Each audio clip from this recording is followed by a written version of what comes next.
Welcome back दोस्तों। आज मैं आपके सामने ईटीवी विन नाम के एक तेलुगु ओटीटी प्लेटफॉर्म पर रिलीज हुई फैंटेसी टाइप थ्रिलर मूवी को लेकर आया हूँ, जिसका नाम है तत्वा। आजकल ये ईटीवी वाले थोड़ा अच्छा कंटेंट प्रोवाइड कर रहे हैं, मतलब हर हफ्ते एक मिनी मूवीज को रिलीज करते रहते हैं। इस मूवी का ड्यूरेशन सिर्फ 1 घंटे का है। कॉन्सेप्ट थोड़ा नया है, एक बार जरूर देख सकते हैं। मूवी में एक बेहतरीन सा मैसेज भी है। अगर हर कोई इंसान ऐसा सोचेगा तो हमारा समाज कैसा हो सकता है। रिक्वेस्ट वीडियो को पूरा देखना जरूर। तो चलिए फटाफट से मूवी की कहानी को स्टार्ट कर लेते हैं। उससे पहले लुटा दो प्यार, फॉलो ऑन इंस्टाग्राम। कहानी की शुरुआत में ही आरिफ नाम के एक बंदे को दिखाया जाता है, जो फटाफट से एक हॉस्पिटल पर आकर बिल पे करने लगता है। पैसे गिनने के बाद वो बंदी आरिफ से कहने लगती है, अरे सर ये क्या, ये तो सिर्फ 2 लाख ही है। आरिफ कहने लगता है कि मैडम 2 दिन के बाद मैं सारे पैसे एडजस्ट कर लूंगा। वो बंदी कहने लगती है कि आपकी सिचुएशन को देखकर मैं थोड़ा बहुत मैनेज कर लूंगी, लेकिन सर आपको किसी भी तरह से पूरी पेमेंट करनी ही पड़ेगी, तभी सर्जरी स्टार्ट होगी। तो बेचारा आरिफ हॉस्पिटल से बाहर आकर यही सोचने लगता है कि बाकी पैसों को कैसे एडजस्ट करे। दूसरे सीन में एक न्यूज सुनने को मिलती है हमको, वो ये कि एक टैक्सी ड्राइवर अपने गाड़ी में किसी बंदे की लाश को लेकर पुलिस स्टेशन के पास आकर सरेंडर हो गया। क्या उस बंदे को उसी टैक्सी ड्राइवर ने मारा? अगर उसी ने मारा है तो सरेंडर क्यों करेगा? पुलिस इसकी इन्वेस्टिगेशन कर रही है। दूसरी सीन में एक लेडी पुलिस वाली को दिखाया जाता है और फिलहाल इसका होने वाला मंगेतर इस पुलिस वाली को कुछ गहनों की फोटोग्राफ सेंड करके सेलेक्ट करने के लिए कहता है, लेकिन ये पुलिस वाली हर एक चीज को रिजेक्ट करती रहती है। इसका होने वाला मंगेतर अर्जुन इसको डांटने लगता है कि खुद ही शॉपिंग पर आकर सेलेक्ट कर लो ना यार। ये पुलिस वाली कहने लगती है, अरे अर्जुन मैं इस केस में फंसी हुई हूँ, ऊपर से और मीडिया का बहुत प्रेशर है, और वैसे भी हमारे एंगेजमेंट पर 2 दिन बाकी है ना। इस तरह से फोन काट देती है। ड्राइवर इस पुलिस वाली से कहने लगता है, अरे मैडम आप अपने प्राइवेट टाइम को एंजॉय करिए ना। इसी बंदी से हमको ये बात पता चलती है कि डीसीपी इसका होने वाला ससुर है। इसके काम और इसकी सिंसियरिटी को देखकर अपने घर की बहू बना रहा है। ऐसे में अगर ये केस छोड़ देगी तो इसके ससुर जी इससे नाराज हो जाएंगे। उसके बाद ये पुलिस वाली अपने पुलिस स्टेशन पर आती है। दूसरा पुलिस वाला इसको केस के सारे डिटेल्स बताने लगता है। वही कल रात एक बंदे ने अपनी टैक्सी में एक बंदे की लाश को डायरेक्ट पुलिस स्टेशन पर ला दिया। मार पीट कर बहुत पूछताछ की, लेकिन उस बंदे का यही कहना है कि उसने किसी को नहीं मारा। और उसी तरह मरे हुए बंदे के पास एक गन पाई गई, लेकिन एक भी बुलेट फायर नहीं हुई। फिलहाल डेड बॉडी को पोस्टमार्टम के लिए भेज दिया गया है मैडम। उसके बाद ये पुलिस वाली उस बंदे के पास जाती है अपने तरीके से इंट्रोगेट करने के लिए। वो बेचारा बहुत जख्मी होता है। इसके हाथ की हथकड़ियाँ खोलने के लिए कहती है। यहीं पर हमको ये बात पता चलती है कि एक्चुअली कस्टडी में और कोई नहीं आरिफ होता है। ये पुलिस वाली कहने लगती है कि देखो आरिफ, मैं तुम्हें यहाँ पर टॉर्चर करने के लिए नहीं आई हूँ, तुम्हें बचाने के लिए आई हूँ। सो अच्छा ही इसी में है कि तुम सब कुछ सच सच मुझे बता दो। आरिफ कहने लगता है कि मैडम अब तक जो मैंने कहा वो सब कुछ सच है। अपने आप को बचाने के लिए मैंने झूठ नहीं कहा। पुलिस वाली कहने लगती है, ठीक है तुम्हारी वो सच्ची कहानी क्या है, मुझे भी थोड़ा सुनाओ डिटेल में। सो कल रात क्या हुआ आरिफ वो बताने लगता है। कल रात एक बड़े से पब में थॉमस नाम के एक बंदे को दिखाया जाता है, जो फिलहाल बहुत दारू पीकर वुमेन्स टॉयलेट में जाकर सुसु कर रहा होता है। वापस अपने टेबल पर आने के बाद ये थॉमस और बहुत सारी दारू पीने लगता है। इसके पास दारू खत्म होने के बाद पब का एक बंदा थॉमस को किसी भी तरह से पब के बाहर ड्रॉप करता है। अब उसी रास्ते से आरिफ अपनी टैक्सी लेकर जा रहा होता है, मतलब आरिफ एक टैक्सी ड्राइवर होता है। फिलहाल अपने दोस्त से फोन में बात करते रहता है। इसका दोस्त कहने लगता है कि फिलहाल मेरे पास 2 लाख रुपए है, बाकी पैसे तुम ही एडजस्ट कर लो आरिफ। वैसे कीर्तना कैसी है? आरिफ कहने लगता है कि वो अभी भी हॉस्पिटल में ही है। तभी थॉमस इसकी गाड़ी के सामने आकर गाड़ी को रोकने लगता है। रास्ते में जाते समय आरिफ थॉमस से पूछने लगता है कि सर आपको कहाँ पर ड्रॉप करूँ, लेकिन थॉमस बहुत ही नशे में होता है, कुछ भी जवाब ही नहीं देता। आरिफ बार बार पूछने लगता है कि सर अगर आप नहीं बताओगे तो मैं आपको बीच रास्ते में ही ड्रॉप कर दूंगा। थॉमस कुछ भी जवाब ना देने की वजह से आरिफ को गुस्सा आकर फटाफट से थॉमस को गाड़ी से बाहर करने लगता है। लेकिन शॉकिंग बात यह है कि थॉमस मर चुका होता है। यह देखकर आरिफ के तो होश ही उड़ जाते हैं। तभी दवाई की एक डब्बी नीचे गिरने लगती है। यहीं पर आरिफ को ये बात पता चलती है कि थॉमस ने स्लीपिंग पिल्स खाकर अपनी जान दे दी। थॉमस को फटाफट से अपनी गाड़ी से बाहर निकालने लगता है, लेकिन तभी कुछ पैसे और एक गन नीचे गिरती है। इस तरह से आरिफ को झटके पे झटके लगने लगते हैं। आसपास देखने पर कोई भी मौजूद नहीं होता, सुनसान रास्ता, आधी रात। अब आरिफ को तो पैसों की जरूरत होती है, तो वो पैसे अपनी गाड़ी में रख लेता है। जब दोबारा इसकी डेड बॉडी को बाहर निकालने लगता है तो उसी जगह पर एक सीसीटीवी कैमरा लगा होता है। ये देखकर आरिफ कुछ भी नखरे ना करते हुए अपनी गाड़ी में बैठकर वहाँ से जाने लगता है थॉमस की डेड बॉडी के साथ। सोच लेता है कि शहर के बाहर ले जाकर इसकी डेड बॉडी को कहीं पर डाल देगा। लेकिन रास्ते के दरमियान में शॉकिंगली थॉमस अपनी गन आरिफ पर पॉइंट आउट करने लगता है और उसी तरह थॉमस फटाक से सामने की सीट पर आ जाता है। आरिफ जोर जोर से चीखने चिल्लाने लगता है कि भूत भूत भूत। थॉमस कहने लगता है कि आरिफ मैं भूत नहीं हूँ, मैं भगवान हूँ, तुम थोड़ा शांत हो जाओ बे।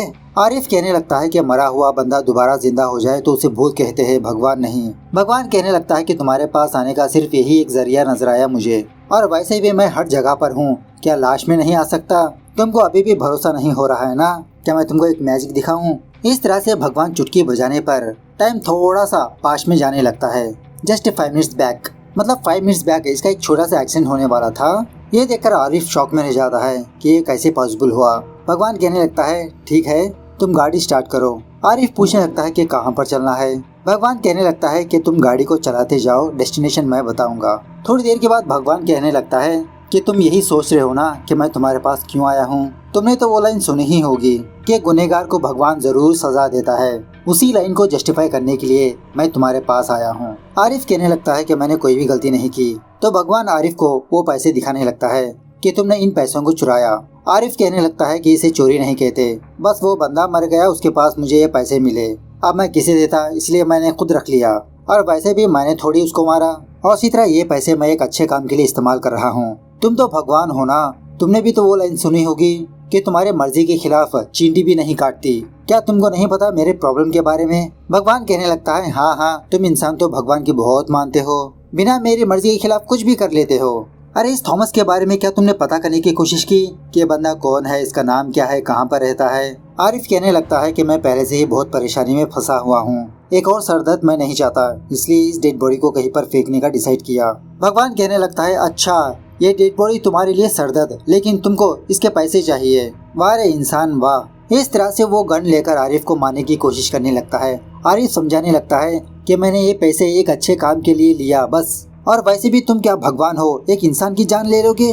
भगवान कहने लगता है कि मैं तुम लोगों के गुनाहों को माफ कर रहा हूँ, इसीलिए तुम सारे लोग जिंदा हो, वरना तुम्हारे गुनाहों को देखकर सारी दुनिया को तबाह कर देता। उसके बाद भगवान आरिफ से कहने लगता है ठीक है आरिफ, मैं तुमको 3 चांस देता हूँ, इन तीनों चांस में तुम थॉमस के पास जाकर वो पैसे हासिल करो तो मैं तुमको माफ कर दूंगा, बख्श दूंगा। तो आरिफ बहुत सोचने के बाद भगवान के इस डील को एक्सेप्ट कर लेता है। तो इस तरह से टाइम थोड़ा पास में जाने लगता है। चांस 1, आरिफ उसी जगह पर होता है जहाँ पर ये 1 घंटे पहले था, अपने फ्रेंड से फोन में बात करता हुआ। आरिफ फटाफट से अपनी गाड़ी लेकर उस पब के पास जाता है, लेकिन पब के अंदर कैसे जाए ये समझ में नहीं आता। अपने फ्रेंड को कॉल करके सोल्यूशन पूछने लगता है, तो इसका फ्रेंड आरिफ को एक सोल्यूशन बताने लगता है, और वो जुगाड़ ये है कि आरिफ नाटक करते हुए किसी से फोन में बात करते हुए डायरेक्टली घुस जाता है अंदर। पब के अंदर जाने के बाद इसको वो थॉमस नजर आता है जो बहुत दारू पी रहा होता है। इसके बैक सीट पर बैठकर चोरी चुपके इसके कोट में हाथ रखने लगता है इसके पैसों को चुराने के लिए। लेकिन थॉमस इस चीज को ऑब्जर्व करके दारू की बोतल लेकर आरिफ का सर फोड़ देता है। तो सीन प्रेजेंट डे पर शिफ्ट होता है। आरिफ की ये हरकत देखकर भगवान इस पर हंसने लगता है। अरे यार तुम तो इतने डरपोक बंदे हो, और तुम जैसे डरपोक बंदे को पैसों की क्या जरूरत बे? आरिफ अपने बारे में भगवान को बताने लगता है हाँ मुझे डर है, मैंने डर में ही अपनी जिंदगी गुजारी। मेरे पिताजी एक टेलर थे, किसी बॉम्ब ब्लास्ट में पुलिस वालों ने मेरे पिताजी को गिरफ्तार कर लिया। कनेक्शन जोड़ने लगे कि मेरे पिताजी का और टेररिस्टों का कोई लिंकअप है। मेरे पिताजी ने टेररिस्टों के लिए कपड़े सिया। मेरे पिताजी को जेल हो गई, लेकिन कुछ सालों के बाद ये बात पता चली कि मेरे पिताजी का और टेररिस्टों का कोई भी लेना देना नहीं है। लेकिन मेरे पिताजी पर ये टेररिस्ट का धब्बा लग गया, जिसकी वजह से मेरे पिताजी ने आत्महत्या कर ली। तभी से मेरे अंदर डर पैदा हो गया। भगवान चाहता था तो मेरे पिताजी को बचा सकता था, तभी से मैंने भगवान पर भरोसा करना छोड़ दिया। उसके बाद मेरी जिंदगी में आई कीर्तना, मेरा प्यार, मेरी जिंदगी। अब पता नहीं हमारी जिंदगी में क्या लिखा था। हर बार की तरह कीर्तना हमारे बगल वाले घर की बच्ची को स्कूल से वापस ले आ रही थी, लेकिन तभी एक जबरदस्त एक्सीडेंट हुआ। कीर्तना तो सही सलामत है, लेकिन वो बच्ची बहुत जख्मी हो गई। डॉक्टर के पास ले गए तो पता चला कि उसके सर में कुछ सर्जरी करनी पड़ेगी, खर्चा आएगा 7 लाख रुपए। कीर्तना तो यही गिल्ट में है कि ये सब कुछ इसकी वजह से हुआ। हम दोनों ने उस बच्ची की फैमिली को मदद करने का सोचा, किसी भी तरह से 2 लाख रुपए जमा किया, और भी कुछ पैसे चाहिए। अभी भी कीर्तना उसी हॉस्पिटल में मौजूद है उस बच्ची की देखरेख करते हुए। इस तरह से जब आरिफ बोल रहा होता है तो भगवान सो रहा होता है। जागने के बाद आरिफ से कहने लगता है कि तुम अपनी जितनी भी स्टोरी बता लो, मैं पिघलने वाला नहीं हूँ। तुमने गलती की तो की है बस, और वैसे भी ऐसे सेंटीमेंट कहानियां मैं बहुत सारी सुन चुका हूँ। खैर उसके बाद आरिफ को चांस 2 मिलता है। आरिफ दोबारा उस पब में जाता है। अंदर जाने के बाद आरिफ ये देखता है कि थॉमस वुमेन्स वॉशरूम में जाकर सुसु कर रहा है, तो इसका वेट करते रहता है। सुसु करने के बाद थॉमस तो निकल जाता है, लेकिन आरिफ उसी जगह पर उसका इंतजार करते रहता है। जब कोई लेडी वुमेन्स वॉशरूम में जाती है तो आरिफ को देखकर मार पीट कर पब से बाहर भगा देती है। सो प्रेजेंट पर आरिफ भगवान के पास आकर कहने लगता है, अरे भगवान, ये क्या बंदा है थॉमस, इतनी दारू पिएगा कोई, वो तो ऐसे ही मर जाएगा, स्लीपिंग पिल्स की क्या जरूरत थी, बेवड़ा साला कहीं का। तो ये भगवान आरिफ को इस थॉमस के बारे में बताने लगता है। इसका नाम है थॉमस। एक्चुअली इसका नेटिव है केरला, बहुत बड़ा बिजनेसमैन है। कुछ सालों पहले इसकी शादी हुई, अरेंज मैरिज थी। साल के बाद इसकी एक बेटी पैदा हुई। लेकिन ट्विस्ट ये है कि थॉमस की बीवी थॉमस को बिल्कुल भी लाइक नहीं करती, लेकिन थॉमस फिर भी अपनी बीवी और बेटी से बहुत प्यार करता है। एक दिन बिजनेस में बहुत बड़ा लॉस हो गया। उसी गम को मिटाने के लिए दारू वगैरह पीना स्टार्ट किया। एक दिन स्विमिंग पूल के पास इसकी बेटी स्विमिंग करते हुए मर गई। उस वक्त भी थॉमस नशे में धुत था, इसलिए अपनी बेटी को बचा नहीं पाया। अब इसी रीजन को आगे रखकर थॉमस की बीवी थॉमस से जुदा हो गई। ये सब हुए 3 साल हो चुके हैं। तो ये बेचारा थॉमस यहाँ पर आकर इसकी मौत हो गई। इसकी कहानी सुनने के बाद आरिफ कहने लगता है, अच्छा आपने इसकी कहानी भी बर्बाद कर दी, आपने उसकी अरेंज मैरिज करवाने की क्या जरूरत थी, इसलिए बेचारी की ये हालत हो गई। भगवान पूछने लगता है कि तुमने तो लव मैरिज की है ना, तुम्हारी लाइफ कैसी है, पैसे होते हुए वो मर गया, पैसों के लिए तुम मर रहे हो। तुम इंसान भी बहुत ही अजीब हो यार, गलती करते हो तुम लोग और इसका इल्जाम लगाते हो भगवान पर कि भगवान ने हमारे साथ ऐसा किया वैसा किया, ब्ला ब्ला ब्ला। और वैसे भी तुम तो भगवान पर भरोसा नहीं करते ना, लेकिन भगवान के दिए हुए पैसों की और उसके चांसों की जरूरत है तुमको। आरिफ गुस्से में आकर कहने लगता है कि वो आखिरी चांस मुझे दे दो, मैं क्या है प्रूफ करके ही दिखाऊंगा। तभी कीर्तना आरिफ को फोन करके इसके हालचाल के बारे में पूछने लगती है और आरिफ के फोन में भगवान की ही एक रिंगटोन बजने लगती है। भगवान आरिफ से कहने लगता है, वाह तुम तो भगवान पर भरोसा नहीं करते, लेकिन भगवान का रिंगटोन रख सकते हो। आरिफ कहने लगता है, हाँ मैं भगवान पर यकीन नहीं करता, लेकिन ये रिंगटोन मेरे बीवी ने रखा, वो हमेशा मेरे साथ रहती है। और वैसे भी भगवान, जब तुम मेरे सामने आए थे तो मैंने तुमसे ये नहीं पूछा कि तुम हिंदू भगवान हो, मुस्लिम भगवान हो, क्रिश्चियन भगवान हो। मैं बस मेरी कीर्तना को मानता हूँ, उससे प्यार करता हूँ। खैर ये सब कुछ छोड़िए, तीसरे चांस में जाने से पहले मुझे आपका सूट चाहिए। इस तरह से तीसरे चांस में आरिफ थॉमस का ही सूट पहनकर उस पब के अंदर जाने लगता है।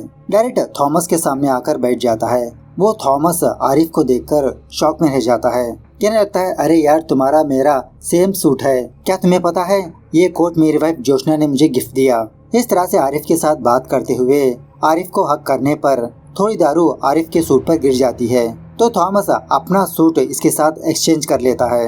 अब पैसे तो इसके सूट में ही होते हैं। और इसी तरह थॉमस अपनी जो एंगेजमेंट की रिंग होती है ना, वो कॉस्टली रिंग आरिफ को देने लगता है कि मेरे जिंदगी में जोशना नहीं है तो इस रिंग की क्या जरूरत, रख लो तुम ही। सो इस तरह से आरिफ थॉमस के पास से वो पैसे हासिल कर लेता है, बहुत खुश होने लगता है। तो प्रेजेंट पर आने के बाद भगवान आरिफ से कहने लगता है, तुमने तो इस चैलेंज को जीत लिया, लेकिन तुम अच्छे बंदे नहीं हो। आरिफ कहने लगता है कि मुझे पता था भगवान तुम ऐसे ही कुछ कहोगे, मैंने चैलेंज में जीत लिया इसीलिए तुम जेलस हो। भगवान कहने लगता है कि मैंने सच ही तो कहा तुम अच्छे बंदे नहीं हो। मैंने तुमको 3 चांसेस दिए, लेकिन तुम्हारा ध्यान सब कुछ पैसे हासिल करने में था, ना ही कि थॉमस को बचाने में। तुम क्या इंसान हो बे, थोड़ी देर पहले तुमने ही कहा था ना कि सब कुछ मैंने ही किया, लेकिन मैंने तुम्हें चांस दिया थॉमस को बचाने के लिए, लेकिन तुमने क्या उखाड़ा। तुम इंसान हमेशा यही सोचते हो कि भगवान हमारी मदद करेगा, लेकिन एक इंसान दूसरे इंसान की मदद करेगा तो समाज कैसा होगा। सोचो, आज तुम भी पैसों के लिए दर बदर भटक नहीं रहे होते। सो ये बातें काफी है, तुम अच्छे बंदे नहीं हो, अब तुम्हें तो सजा मिलनी चाहिए। तो भगवान की बातें सुनने के बाद आरिफ को भी बहुत गिल्ट महसूस होने लगता है कि थोड़ी देर के लिए ये कितना सेल्फिश बन गया था। उसी वक्त आरिफ को ये बात पता चलती है कि आरिफ पुलिस स्टेशन के बाहर है, और वो भी थॉमस की लाश के साथ। उसके बाद सीन प्रेजेंट डे पर शिफ्ट होता है। आरिफ यही सारी बातें उस पुलिस वाली को सुनाते रहता है। पुलिस वाली कहने लगती है, अच्छा अब ये सारी बातें मुझे भरोसा करनी पड़ेगी। आरिफ कहने लगता है कि मैडम आप भरोसा करो या ना करो, भगवान की कसम यही सच है। पुलिस वाली पूछने लगती है, ठीक है क्या थॉमस ने उसकी वाइफ के बारे में कुछ बताया कि वो कहाँ पर रहती है, उसकी फोटो वगैरह। तो आरिफ को थॉमस की वो रिंग याद आकर उस पुलिस वाले को दिखाने लगता है कि मैडम इस रिंग को उसी थॉमस ने दिया। उसी वक्त इस पुलिस वाले का ससुर फोन करके हल्के से इसको डांटने लगता है कि अभी तक तुम वहाँ पर क्या कर रही हो, मैंने कहा था ना कि उस केस को छोड़ दो, 2 दिन में तुम्हारी एंगेजमेंट है, एंजॉय करो जाके। उसके बाद इस पुलिस वाले के हाथों से वो रिंग नीचे गिर जाती है। जब ये पुलिस वाले इस रिंग को उठाने लगती है तो आरिफ इसके कलाई पर एक टैटू देखने लगता है और ऐसा ही टैटू थॉमस के हाथ पर देखा था। और इसी तरह इस पुलिस वाली का नाम होता है जोशना। आरिफ शौक में रहकर पूछने लगता है क्या आप ही जोशना हो, मतलब थॉमस की वाइफ आप ही हो। दूसरे सीन में हम ये देखते हैं कि वो जोशना आरिफ को मार पीट कर एक कमरे में बंद कर चुकी होती है। आरिफ जोशना से पूछने लगता है कि आपके होने वाले मंगेतर को पता है कि आपकी ये दूसरी शादी है। जोशना कहने लगती है कि अगर उसे पता होता तो ये शादी होती ही नहीं, और वैसे भी मैंने गलती क्या की, मेरे मर्जी के खिलाफ मेरे माँ बाप ने उस थॉमस से शादी करवा दी। खैर मैंने सोच लिया था कि शादी होने के बाद मैं अपनी पढ़ाई कंटिन्यू करके पुलिस जॉब हासिल करूंगी, लेकिन उसने मुझे सपोर्ट नहीं किया। उसी तरह मेरे मर्जी के खिलाफ ही मुझे प्रेग्नेंट बना दिया। उसकी बेटी मरने के बाद भी वो ब्लेम उसने मेरे ऊपर नहीं डाला। इतना अच्छा बंदा है वो थॉमस, मेरे नजरे में अच्छा बंदा मतलब बेकार बंदा, फालतू बंदा, इसलिए मैंने उसको छोड़ दिया। किसी भी तरह से अपनी मनपसंद की जॉब हासिल की। और उसी तरह मैं इस अर्जुन से प्यार नहीं करती। उसका फादर एक डीसीपी है, इसीलिए अपने सर्वाइवर के लिए इससे शादी करने का डिसाइड किया। 2 दिनों के बाद मेरी एंगेजमेंट है, 20 दिनों के बाद मेरी शादी। सब कुछ सही चल रहा था, लेकिन तभी थॉमस मुझे कॉल करके मिलने के लिए बुलाया कि वो हैदराबाद में है, इसे मिलना है। तो तब मुझे डर लगा कि कहीं थॉमस की वजह से मेरी शादी रुक ना जाए। मैंने थॉमस से मुलाकात करके उसके ड्रिंक में स्लीपिंग पिल्स मिला दिया। आरिफ गुस्से में आकर पूछने लगता है कि एक इंसान को कैसे मार दिया तुमने। जोशना कहने लगती है अरे आरिफ, मैंने तो नेचर को फॉलो किया, अपने आप को बचाने के लिए मैंने थॉमस को मार दिया। और वैसे भी तुम्हारी कहानी में तुमने भी ऐसे ही किया ना, थॉमस को बचाने का मौका था तुम्हारे पास, लेकिन तुमने क्या किया। अब इसी दरमियान में पोस्टमार्टम रिपोर्ट्स आते हैं, पता चलता है कि थॉमस की मौत स्लीपिंग पिल्स की वजह से हुई। तो ये रिपोर्ट्स आरिफ के सामने फाड़ देती है, कहने लगती है कि ये सच कभी भी बाहर नहीं आएगा, जो मैंने सच क्रिएट किया वही सच दुनिया के सामने आएगा। आरिफ कहने लगता है कि मैडम आप भी बच नहीं पाओगे, गलती करने का मैंने बस सोचा तो उसी से मुझे ये सजा मिली। आपने तो गलतियां पर गलतियां कर चुके हो, सोचिए भगवान आपकी कैसी हालत करेंगे। उसी वक्त जोशना का होने वाला मंगेतर अर्जुन जोशना को कॉल्स करने लगता है और यहाँ पर यह सीन कट होता है। उसके बाद सीन 3 दिनों के बाद शिफ्ट होता है। आरिफ अपनी गाड़ी वापस लेने के लिए पुलिस स्टेशन पर आता है। वहाँ के कांस्टेबल से आरिफ को ये बात पता चलती है कि जोशना मर चुकी है। जोशना की ऑलरेडी शादी हो चुकी थी। जोशना ने अपने पहले पति को मार दिया और बाद में डीसीपी के बेटे से शादी करने के लिए रेडी हो गई। मतलब अर्जुन को किसी भी तरह से जोशना का सच पता चल चुका होता है। शायद जोशना ने आत्महत्या कर ली या तो फिर उसको मार दिया गया। खैर उसी पुलिस स्टेशन में पुलिस वाले एक बंदे की बहुत धुलाई करते रहते हैं। बाद में बाहर आने के बाद आरिफ उस बंदे से पूछने लगता है कि क्या किया भाई तुमने। तो वो बंदा कहने लगता है अरे यार मैंने बस चोरी करने का सोचा, तो पता नहीं पुलिस वालों को कैसे पता लग गया। पुलिस वाले मुझे पुलिस स्टेशन पर लाकर बहुत धुलाई की मेरी। उसके बाद जब आरिफ अपनी गाड़ी को स्टार्ट करने लगता है तो इसकी गाड़ी स्टार्ट ही नहीं होती। गाड़ी को चेक करने पर इंजन के पास थोड़े पैसे पड़े होते हैं। मूवी का मैसेज ये है कि गलती करने से पहले अगर हम थोड़ी देर के लिए सोचें कि हम क्या कर रहे हैं तो कोई भी गलती नहीं होती। और उसी तरह एक इंसान दूसरे इंसान की मदद करनी चाहिए, तभी इंसानियत दुनिया में बाकी रह सकती है।